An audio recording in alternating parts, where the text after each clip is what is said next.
getting metal in the U.S. has been very, very hard. It's much harder in Canada. In fact, the premiums on products in Canada are pretty darn close to 50% higher than they are here in the States all of a sudden, and showing no signs of abating whatsoever.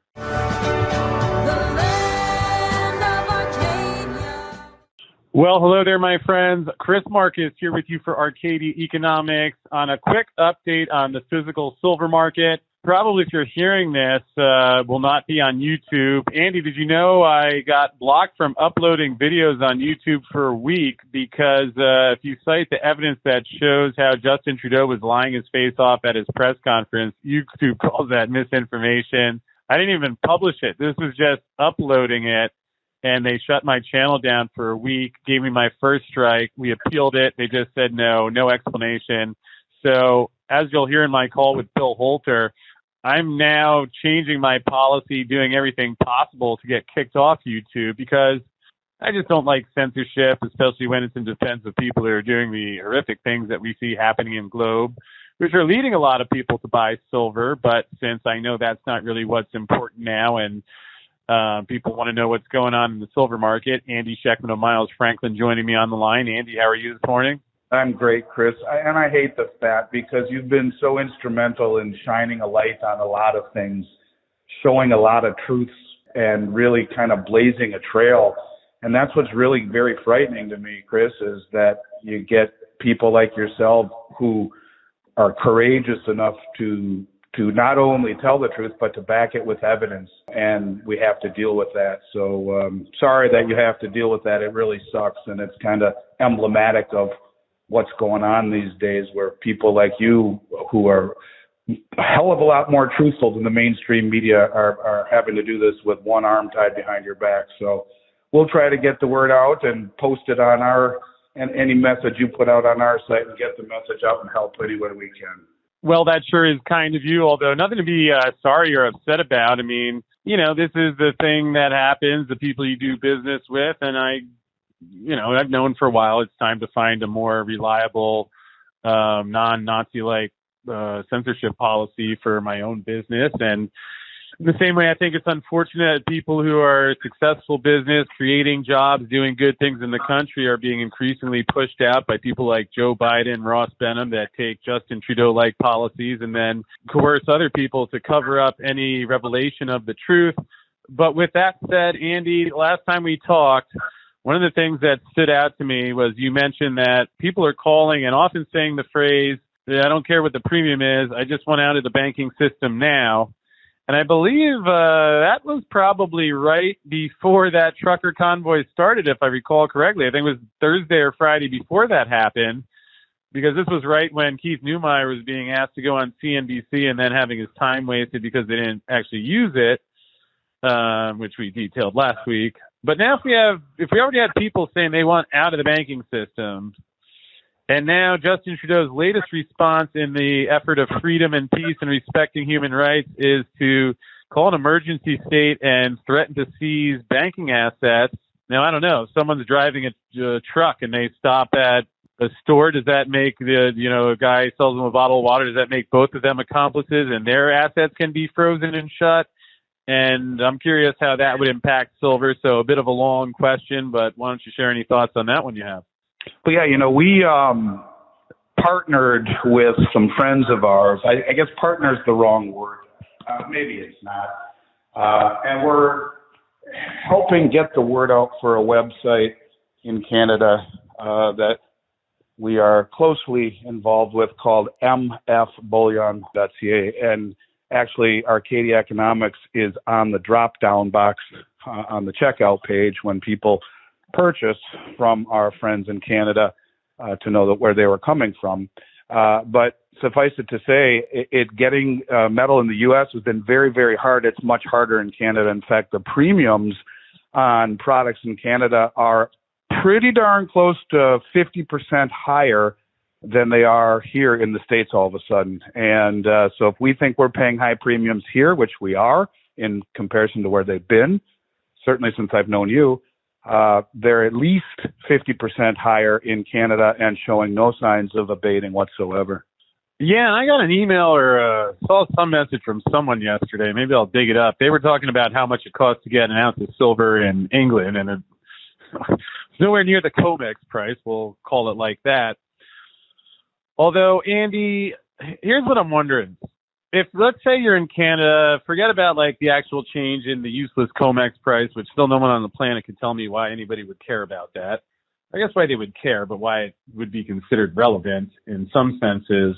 But leave that aside. You know, a month ago, let's say someone's living in Canada, they want to buy 1,000 ounces of silver, they pick up the phone, they do it. Whereas today, I think the oil price has risen since then.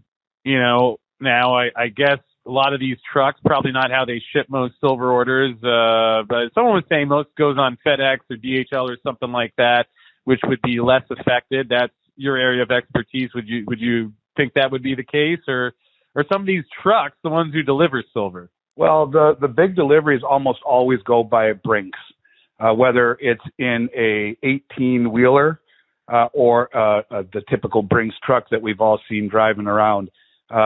They go by FedEx or UPS to the end user, but almost everything is by Brinks. And to your point, we had a very, very large shipment that was coming.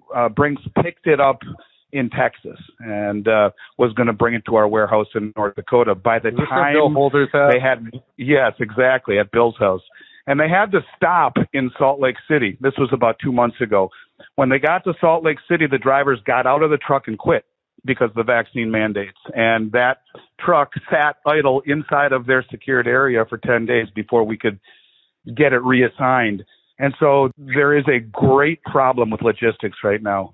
And whether it be the ones that we've all experienced with consumable goods right now, it's also happening in delivering things like precious metals. And so you not only do you have a problem getting things imported and getting them through customs, but once they get through customs, you have to get it Brinks to a secure location, and from there, FedEx and UPS to the end user. So there's a whole bunch of people touching that one piece of silver before it gets to you, the end user.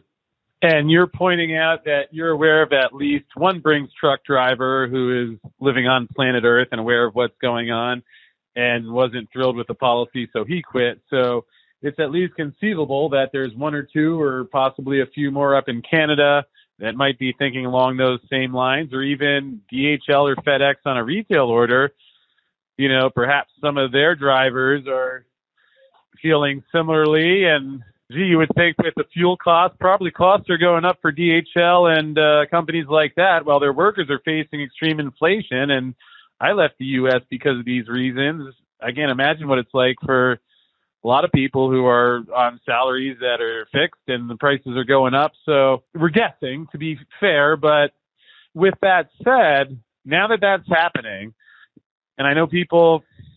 And it's interesting. I think you're one of my most polarizing guests. You have a huge fan club, and then there's some people who can't get past, they think you're talking your book. So maybe this is a good time to review that, because you have been saying since you talked a chapter of my book, and that was, 2-3 years ago we released that. You're talking about the silver supply chain, and when it stops, it breaks quickly. That was before every supply chain broke. That was before we started running out of products. I mean, so it was already a fragile environment. Now people just went out of the banking system. Now Justin Trudeau just declared national emergency. I don't know if anybody knows what that actually means yet. He's threatening to freeze assets. So I would imagine there's probably a few people are waking up more than normal saying, gee, I might want to look into this silver stuff. But if roads are at least blocked or people aren't working, I've seen borders between U.S. and Canada shut down. Between all these factors, if you're in Canada, let's say you can go get silver from a local shop, or you can get it delivered. I would have to imagine that as opposed to a month ago, even if the COMEX price is lower, that price of your physical silver would almost have to be costing more. Would you agree with that, or what do you think? There's no question, Chris. The premiums that people pay, aside from all the external factors like the cost of energy and the issue with logistics and delivery and costing more fuel. And by the way, our FedEx rep, our UPS rep told us prices are nationally going up this year. We have to sign that new contract. So you will see costs of shipping go higher. But in any case, the premium is a function of supply and demand. And what you are witnessing is a renaissance in global demand. And from the monetary aspect, I talk to people all around the world, in Israel, in Canada, in the UK, in Australia, and everywhere I talk to these people, they all pay multiples of what we pay for silver. Everybody does. So as bad as it is here in the U.S., it's worse just about everywhere else. And, when you talk about Canada, even their maple leafs, which come from Ottawa, are roughly 30 to 50% premium wise higher than they are here in the States. Now, I don't know if that has anything to do with the trucker issue or not, but I will tell you that, as bad as it is here in the States, where you see almost $9 premiums on Silver Eagles, people in other countries are thrilled to pay that if we can deliver it to them. So I see it getting a whole lot worse as more and more people wake up to the one asset class on the planet that is supremely undervalued in a world of impossible price discovery. It's the one asset that finds amazing value. So I think as people wake up to that, as the shit continues to hit the fan, you'll only see higher premiums, greater delivery delays. And the reason I said that in your book, and the reason I said that years ago, was because of the experience that I had, again, in 2008 and in almost every year subsequently to that, where in 2008, there wasn't the demand that we have right now. People weren't freaking out to buy silver. In 2008, the price literally collapsed and everything disappeared as the price collapsed. There was nothing to be found globally. I don't need to rehash what you took down in your book, but the bottom line is that silver story, which explains where that silver went. Folks can get an audio or paperback version at arcadiaeconomics.com. But Andy, please continue. It's getting worse. That's all there is to it. It's getting worse. It's hard to find sovereign issued coins. It's hard to, and when you do find them, you're paying premiums that are 2 to 3 times what I've ever sold them for in 30 years. So yeah, I'm not talking my book, and all I can tell you is that I expect it to only get much worse because all of a sudden people are awake. For the last 2 years, the only thing people could think about was a virus. And now, what are people thinking about? Inflation, cost of living, putting food on the table. Yeah, it's too expensive. And so people are waking up. And as there is a greater realization, thanks to really the people like you, to the hard efforts of you and Wall Street Silver and all the people who talk silver, David Morgan, all your buddies, people are waking up. And I think it will be the defining characteristic of this market. So as bad as we have it here, people in Canada, people in UK, people in Australia, people all around the globe can't even get it. And if they do, they're paying, way, way, way, way higher prices, plus VAT tax in almost all countries other than the U.S. to import silver. There is a steep VAT tax. So as bad as it is, we seem to have it a little bit better than the rest. Yeah, and keep in mind, that's even before I published the voicemail I left Jeff Curry this morning, which Bill Holder's already heard and been giggling at for a while. But it sounds like really, despite what online fools like Jeff Christian often say about the dealers that are just talking their own book to charge high premium. No, he says premia.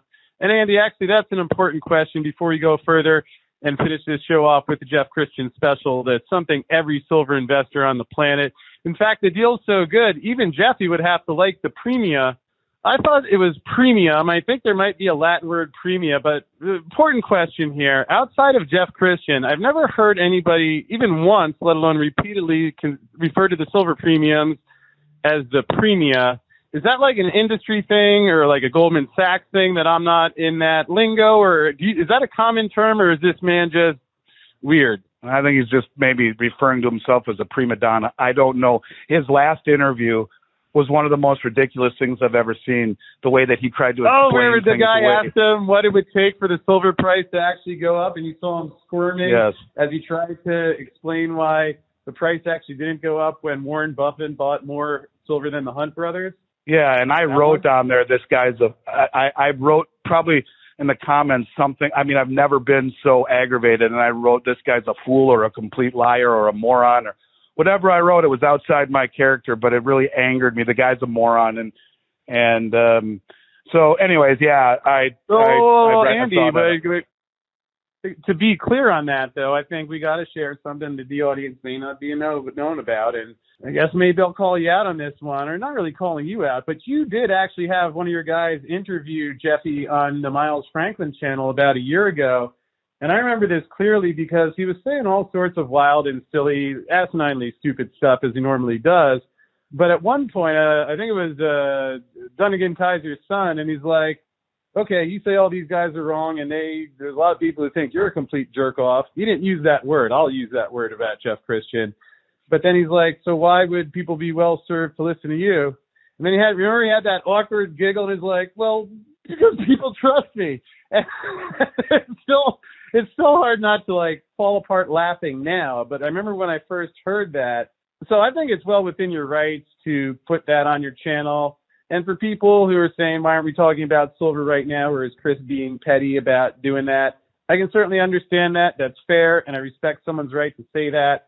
But, Andy, as you and I have talked about, people have heard on the channel, this isn't just silver. It's not just Jeff. It's not just Ross. You look at the people they're connected to, the people who run these banks, who run these governments, and are doing the things that Justin Trudeau had to lie about, and we had to make a video that caused just sharing the truth to get a channel shut down while people are being hurt. So I understand people can think whatever they want, and I'll respect that, but it's like when I see what's going on, if I have to... I remember the night when I went storming around JP Morgan's parking garage. It was just about a year ago, probably somewhere around this date.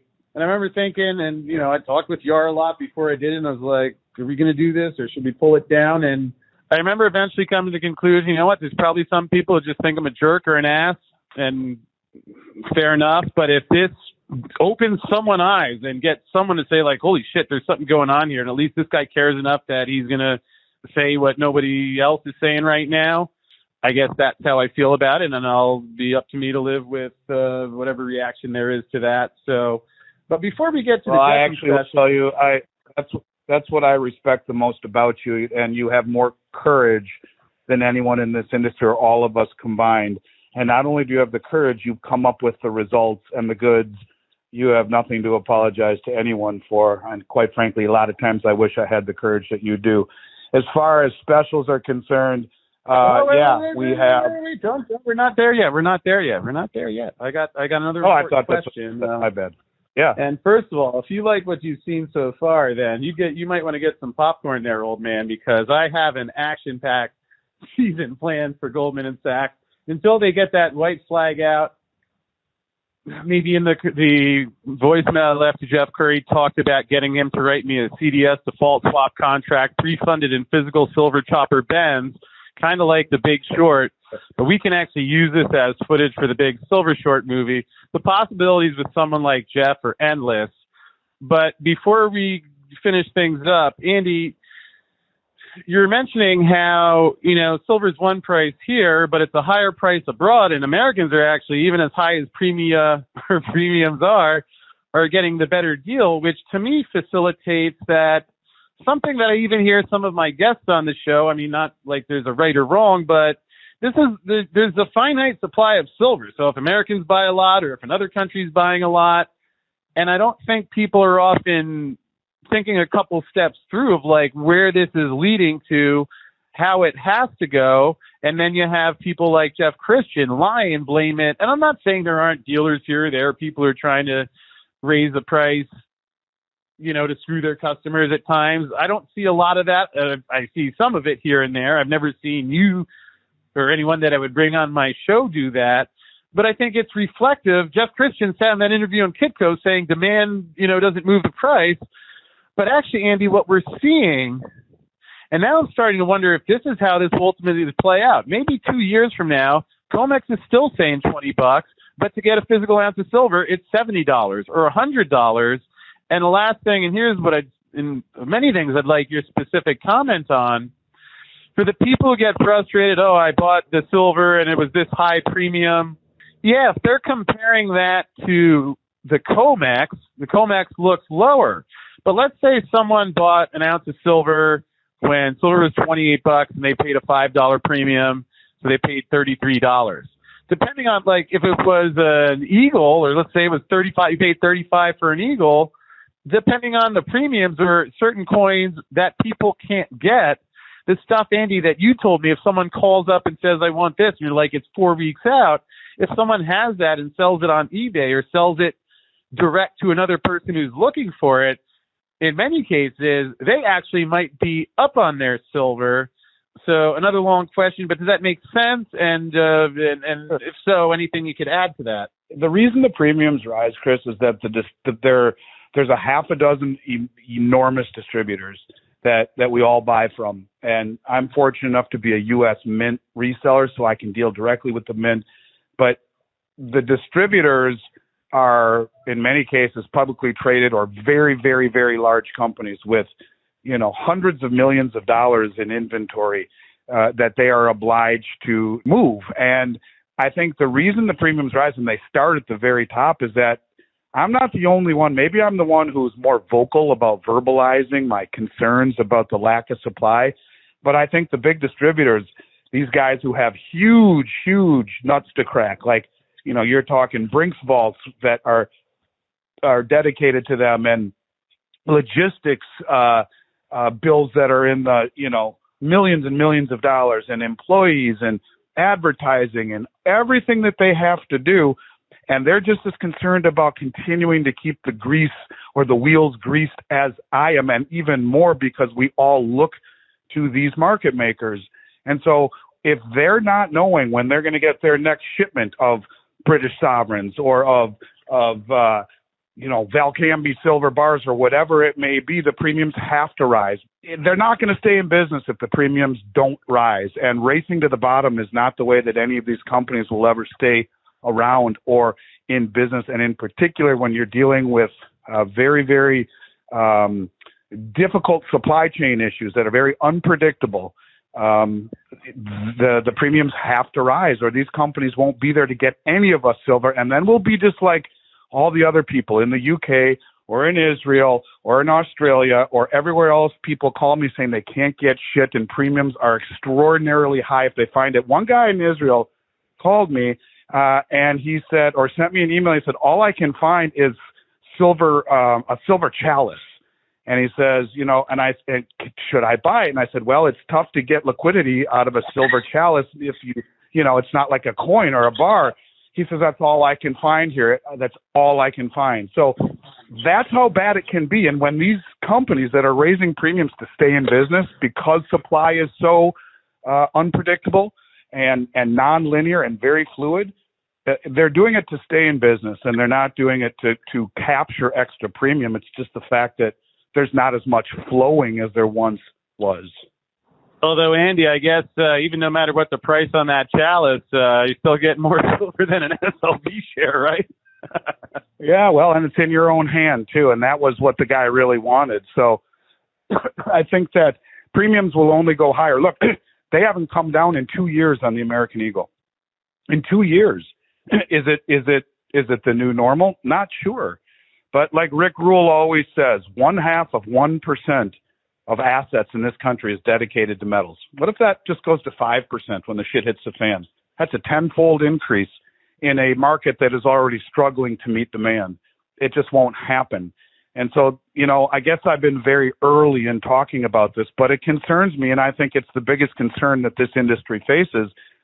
There are a lot of people who have listened to what you've been saying, Chris, but when we see you on CNBC and Fox News instead of Jeffrey Christian and Jeffrey Curry, that's when you'll know that we're in the ninth inning and there's nothing left to be gotten, because the mainstream will wake up.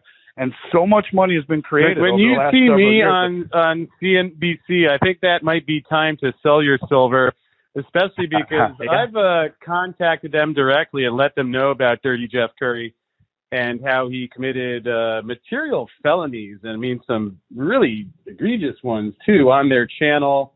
They confirmed that it was passed along to the boss. He never commented back, and they never seem to have a lot of answers, but I'll just add that to my little old legal file.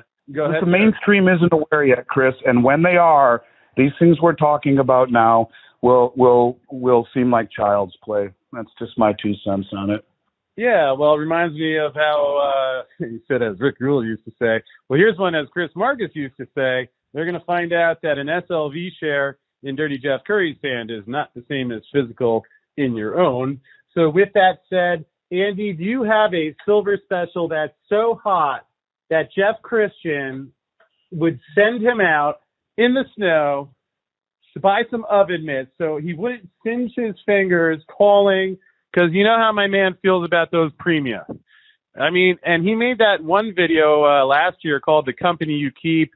That was after we emailed him and challenged him to a roundtable where we would discuss the things he routinely lies about and then blames on other people. He lied a lot of his answers, threatened Bill Murphy, didn't answer a lot of stuff, but since he's sick of those big premiums and when he made fun of me and my crew, I think that means you. So he probably doesn't like you either. But let's settle this. Let's be mature about it.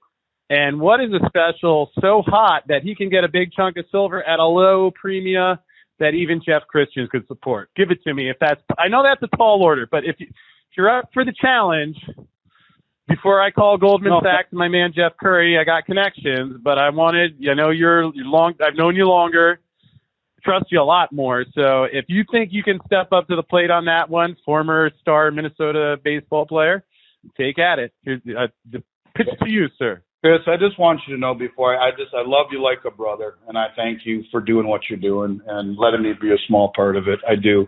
I bought today 2,000 Asahi 10-ounce silver bars, 20,000 ounces in Asahi 10-ounce silver bars, and we will do them, and I haven't even put them on my inventory list yet. They will be $2.69 over to your listeners. That'll be the best price in the country on those. They're brand new, they're in stock, and your Arcadia listeners will be the only one that I'm offering these to. So not even my brokers or anyone in my operations knows that these exist. So you're the first one, and your listeners will be right up there with you. That's kind of you. I appreciate that, but I got to vet this out here. There's a lot of as Jeff often says, there's these guys out there online on the internet that are conspiracy theorists.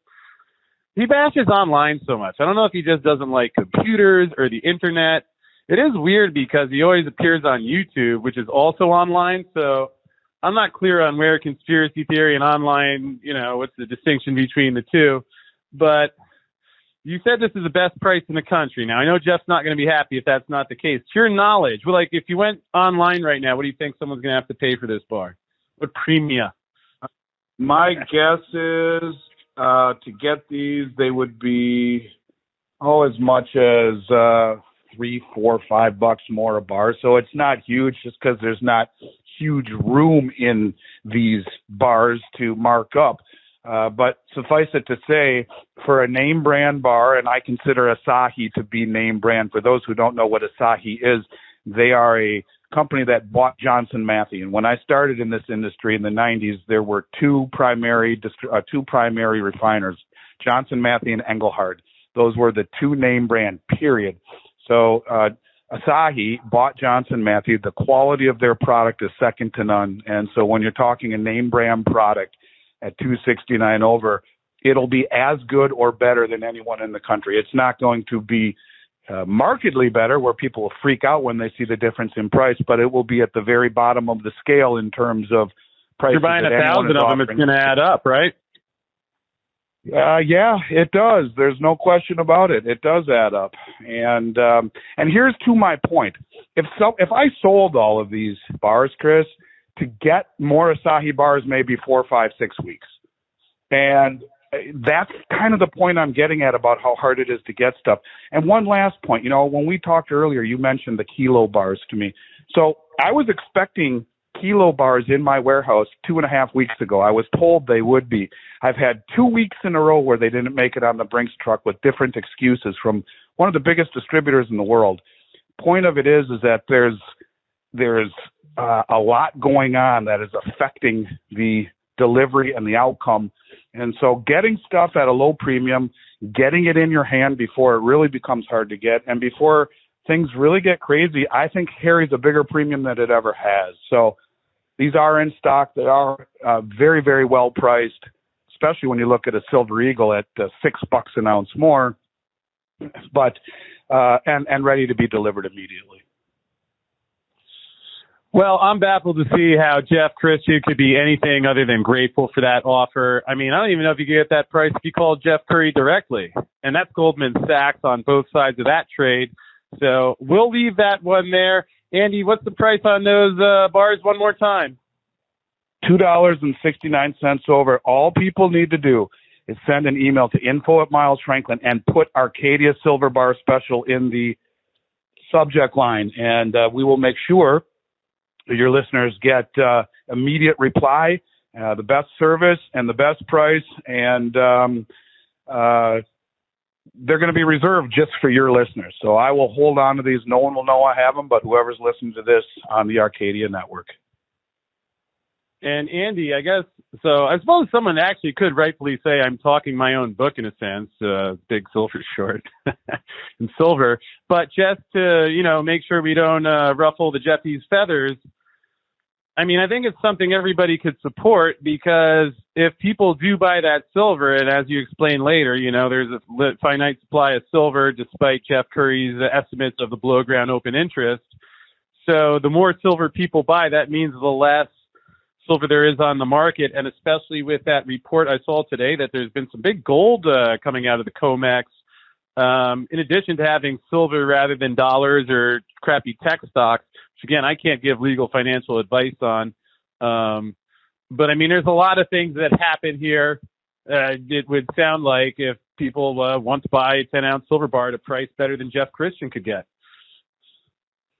Yeah, and we have other product too. But when I look at price mixed with utility, but there's only one Jeff Christian special. Is that also fair to say? There's only one Jeff Christian special. Yes, and no question about that. And by the way, just to tempt you and your listeners, we just received final instruction on our new machine. We have a machine that manufactures 10-ounce and kilo silver bars. We bought it from the same manufacturer that makes the PAMP bars.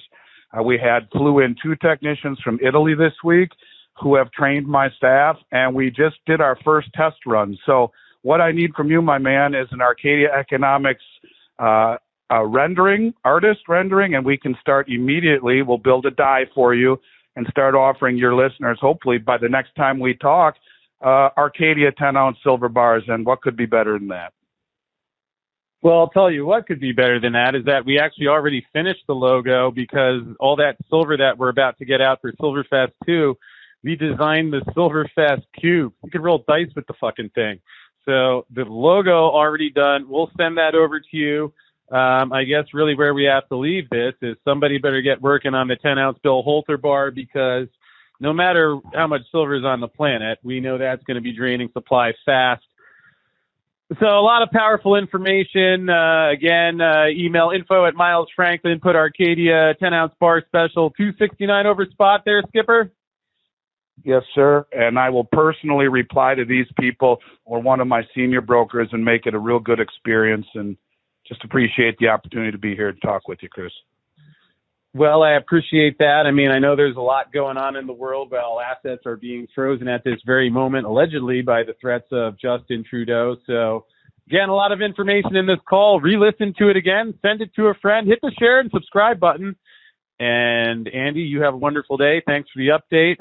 And, folks, you want to get that Jeff Christian special before supplies run out, info@MilesFranklin now, and we'll see you next week. All the best to you, Nibbles and Silver Babe. Talk soon, brother. Excessively high premium. Gonna turn those online dealers away. Excessively high premium. Silver's at 80 today. Excessively high premium.